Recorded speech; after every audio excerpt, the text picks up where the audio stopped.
Résoudre des équations du second degré à une variable implique plusieurs connaissances, d'abord au niveau des polynômes et ensuite au niveau de la factorisation. On va commencer par quelques rappels.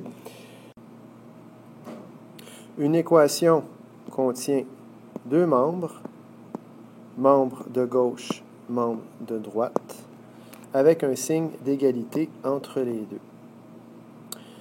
Lorsqu'on a une seule variable, c'est un x, ça peut être autre chose, mais en général, c'est x. Et le degré 2, c'est que j'ai un polynôme dans cette équation dont le terme le plus élevé, le degré du terme le plus élevé est 2. Par exemple, comme ceci, ax2 plus by plus c, c'est un polynôme du second degré parce que le terme ici en x carré, son degré c'est 2, le terme ici, son degré c'est 1, et le terme constant, son degré c'est 0. J'ai donc un polynôme du second degré. En 4 étapes, on peut résoudre une équation du second degré à une variable. Résoudre, je rappelle que c'est trouver là où les valeurs de la variable. Donc, ça revient à isoler la variable. D'abord, ramener l'équation à la forme ax2 plus bx plus c égale 0. Ça veut dire que je peux avoir différents termes sur le membre de gauche, puis différents termes sur le membre de droite. Bien, je vais utiliser des manipulations algébriques pour ramener tout ça d'un côté de l'équation, puis avoir ça égal à 0, un peu comme on faisait avec la forme générale d'une équation de droite.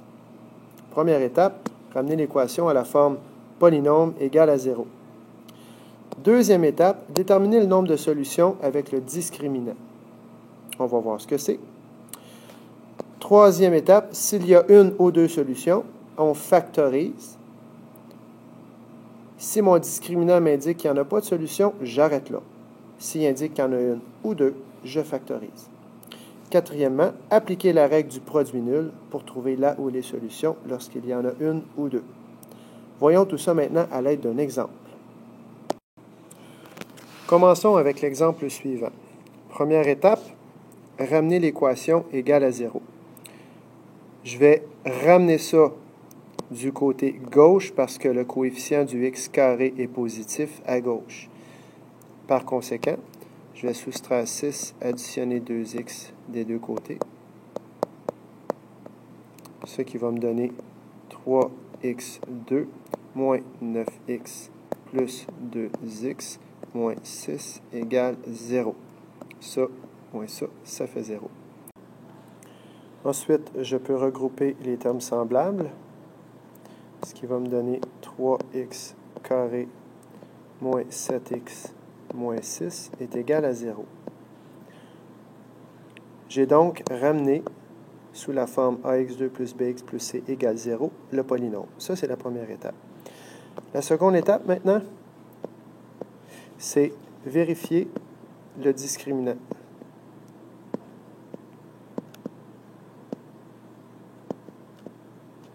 Or, le discriminant, qu'on appelle delta, en fait, son symbole, c'est delta, la lettre grecque, c'est une petite formule que nous verrons, dont nous verrons la provenance plus tard, mais qui s'écrit comme ceci, B2 moins 4AC.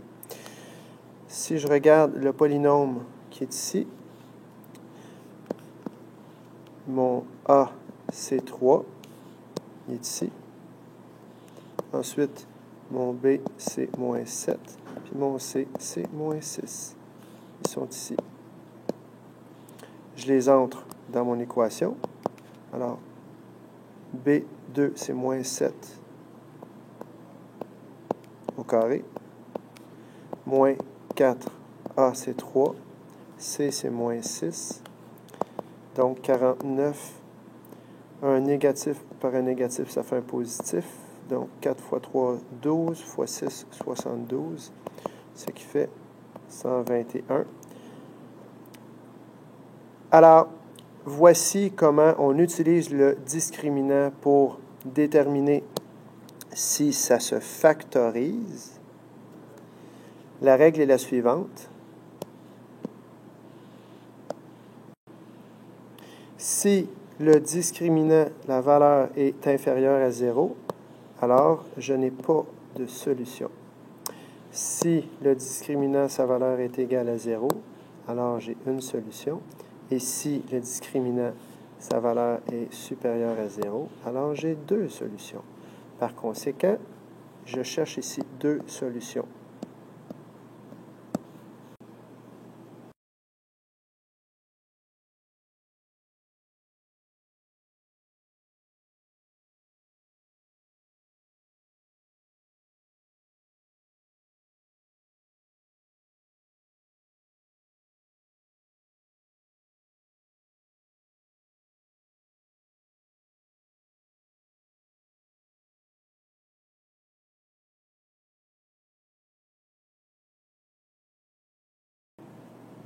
Troisième étape, factoriser le polynôme. Là, j'ai obtenu 3x2 moins 7x moins 6. Il faut savoir que ce polynôme se factorise de différentes façons. Alors, pour les besoins de la cause, comme cette capsule est placée après que nous ayons vu, par exemple, la mise en évidence double, je vais choisir cette méthode. Je vais donc revenir, pour faire la mise en évidence double, au polynôme qu'il y avait juste avant, c'est-à-dire 3x2 moins 9x plus 2x moins 6 égale 0. Et là, je vais faire la mise en évidence double de ce polynôme. Alors, j'ai 3x à mettre en évidence pour les deux premiers termes, multiplié par x moins 3, plus 2 à mettre en évidence pour l'autre terme, multiplié par x moins 3, le tout égal à 0. J'ai donc 3x plus 2 multiplié par x moins 3 est égal à 0. Alors voilà pour la troisième étape. Pour la quatrième étape, on va utiliser la méthode du produit nul. Le principe de cette méthode est le suivant. Et le suivant. Si j'ai deux termes multipliés ensemble qui donnent 0, eh bien forcément, soit le premier, soit le deuxième donne 0. Je vais donc me dire que doit valoir x pour que le premier donne 0, autrement dit 3x plus 2. Il faut qu'x vale quoi pour que ça donne 0? Ça revient à isoler x. Alors, 3x est égal à moins 2, x est égal à moins 2 tiers. Voici ma première valeur possible de x. Mais que peut valoir x pour que l'autre donne 0? J'ai x moins 3 égale 0, donc x peut être égal à 3. Voici l'autre valeur. Ainsi, l'ensemble solution de cette équation du second degré à une variable, c'est moins 2 tiers et 3. Ce sont les deux réponses possibles. Vous voulez faire la preuve d'une façon très simple, rentrez la valeur de x comme étant moins 2 tiers ici. Et là, vous allez voir que ça va arriver à 0.